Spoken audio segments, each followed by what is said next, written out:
How to pay with Paysafe on Supercell Store. The first things first is access your web browser. Any preferred web browser will do, and then just head directly to store.supercell.com.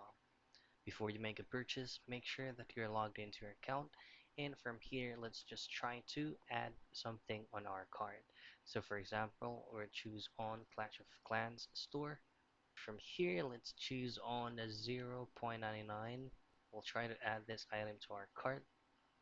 Now, once you have added this item to your cart, just go directly to checkout, and Supercell Store is going to be taking us out to the payment method area.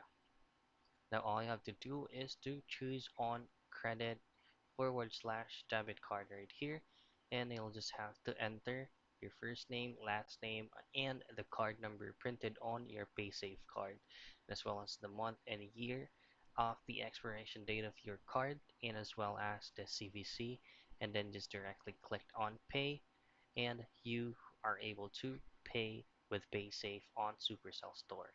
So that's it. That's how you pay with Paysafe on Supercell Store.